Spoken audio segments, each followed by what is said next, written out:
Well, hello humanoids, welcome back to my channel for another book review, and as you can see from the title below my face, today I am here reviewing The Charm Bracelet by Viola Shipman. I actually received this book as a Goodreads giveaway a few weeks ago, and I am so glad that I won this book. I rated it a 5 out of 5 stars on my Goodreads, and I'm someone who constantly applies for Goodreads giveaways, and it's for things like this. Books that I may normally not look at a bookstore or on Amazon when I'm shopping for books that I may not have heard of through the booktubers I watch. And then you get these little treasures in the mail and they become some of the best books you've ever read. So far, this is the best book I have read this year. Like I said, I gave it a 5 out of 5 star rating. It is an adult contemporary, which I'm not used to reading at all. As you can see from behind me, I basically read YA because that's like the popular bougie thing to do. And most people that I follow on BookTube read YA, and a lot of YA is good. I'm not downing YA at all. I obviously love it, as you can see from behind me, but it's nice to pick up a book that you're not used to reading. And I have become a really big fan of contemporary in YA, and now also in adult fiction. So in The Charm Bracelet, we basically follow 3 characters. There's Lolly, Arden, and Lauren. Now, Lolly is the mother of Arden, and her granddaughter is Lauren. And Lolly is 70 years old, and she's starting to get MSI, which can eventually lead to dementia, where you start to forget about things yourself. And it's like a really heart-wrenching thing to have in a story. And one of her quirks that she's always had in her whole life is she always has always had a charm bracelet. And she started a charm bracelet for Arden and for Lauren. And when Lauren and Arden find out that Lolly is starting to have the symptoms of possibly getting dementia, they go back to their hometown in Michigan to visit Lolly, and throughout this Memorial Day weekend, start to learn the stories of why the charm bracelet is so important to her. And basically the whole story just makes you think about life and what's really important. And I love that. I love a book that makes you think and is heartwarming. I loved Viola's writing. I thought it was detailed, but it wasn't over exaggerated, which I like, because there are some books that try to be so eloquent and so detailed that they pull you away from the people in the story. And I've said this countless times, I am a character reader. I care about the characters. I do like to have the scenes set for me and to be able to be put where those characters are. But if you go overboard, it does pull me away from the characters. And this book was beautifully done. Another thing that I really loved and was just kind of shocked about was just the other day, Ariel Bissett, who is a booktuber here on YouTube, was talking about how she was really confused of why they didn't put technology and things in stories. And a lot of people say it's because it can date the book and they want the book to last forever. But she said as a reader, she wished that she could see that, because wouldn't it be cool to look back, 20 years from now and see what was relevant at the time. And it's funny because this book had that. They talked about iPads. They talked about Katy Perry. It was just like I was involved in this story. I was like, I've been here. I've felt that. I understand this. And it's great when you can get so personal with a story.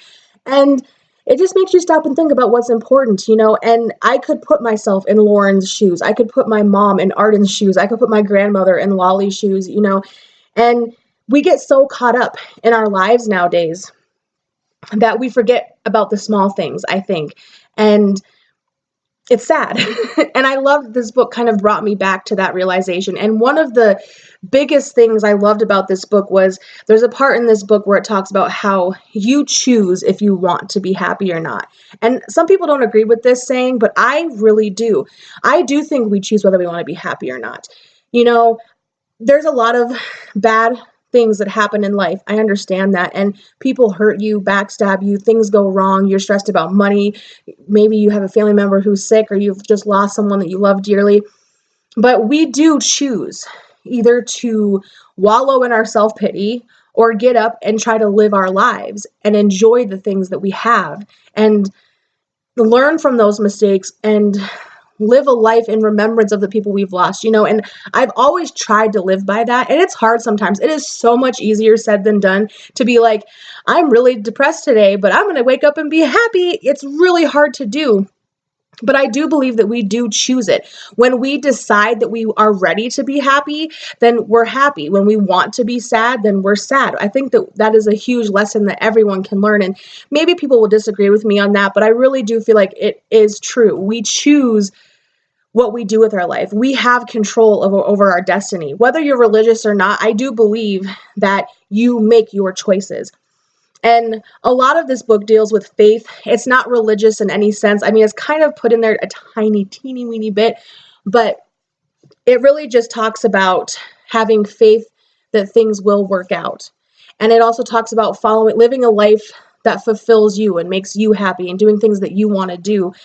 And, to give you kind of a little bit more insight into the characters, Arden is divorced, and she works at this really popular magazine called Paparazzi, which deals with a lot of celebrities like Beyonce, which again, I thought was cool. They're putting relevant things today in this story to make you relate to it. I loved that. It was so great.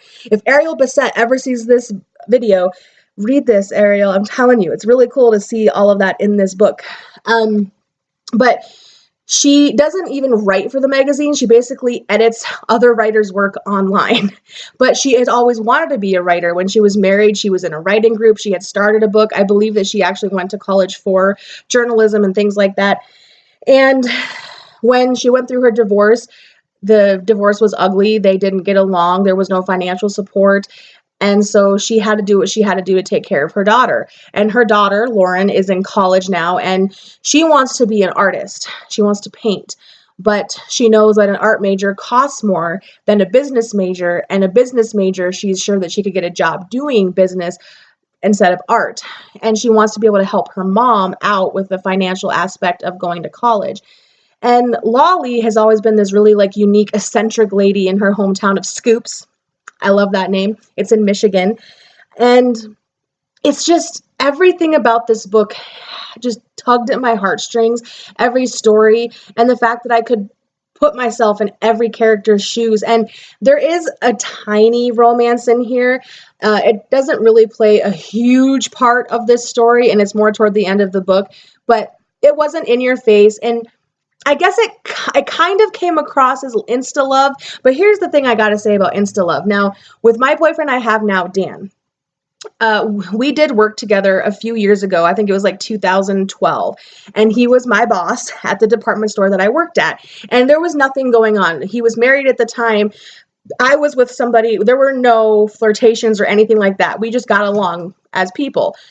Well, cut to a couple years ago, we had both just gotten out of really bad relationships, and we were on Facebook late, and we decided just to chat with each other. And the very first time that we hung out, we clicked. It was done, and we've been together ever since. It was insta love. It really was. It was the minute we started hanging out and talking, it was you understand me, and you're everything I've ever wanted. We laugh. We love the same things. We love food. We love singing. We love movies. We love TV.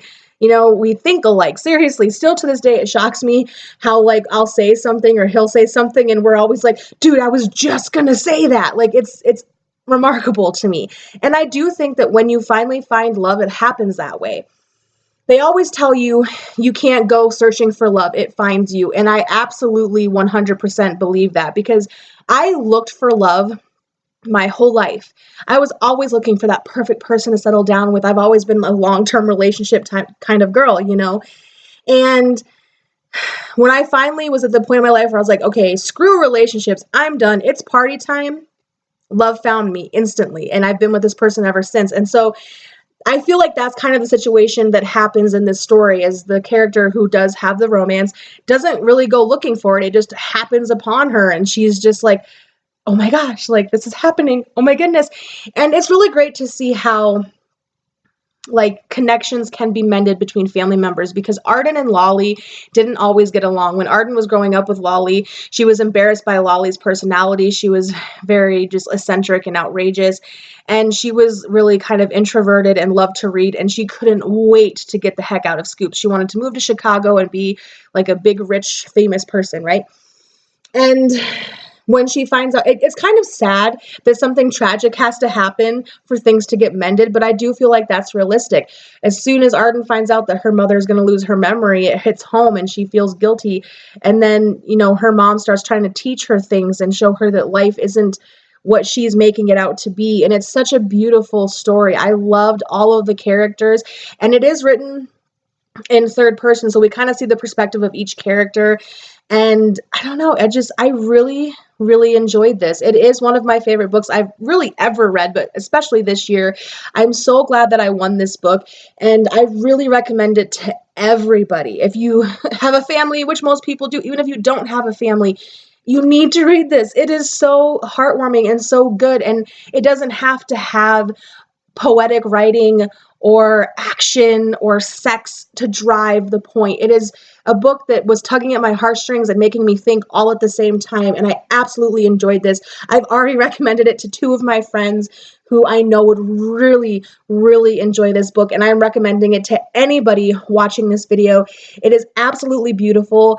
Viola Shipman is an amazing author. I may actually see if she has more books, because I really do want to see what else that she has written, because I'm very interested in seeing if her other stories are just as good. And it also made me, as corny as it sounds, want to start a charm bracelet with my family. I think it's such a beautiful idea, and the stories that went along with each charm were so like just profound and sweet, and it was an amazing book. So as I have said, I rated this a 5 out of 5 stars. If you have never heard of this, I promise you it is worth the read. Go out and get it. I'm pretty sure you could search this on Amazon, or you can go to Goodreads and look up the book title or the author, and I'm sure it'll show you where you can buy the book. It may even be on ebooks. I'm not sure. But that is the end of this book review. I hope you guys enjoyed it. If you liked this video and want to see more book reviews, go ahead and hit that like button down below and that subscribe button and join my family. You never know which videos you're going to see pop up next on my channel. I love you guys, and I'll catch you guys in the next one.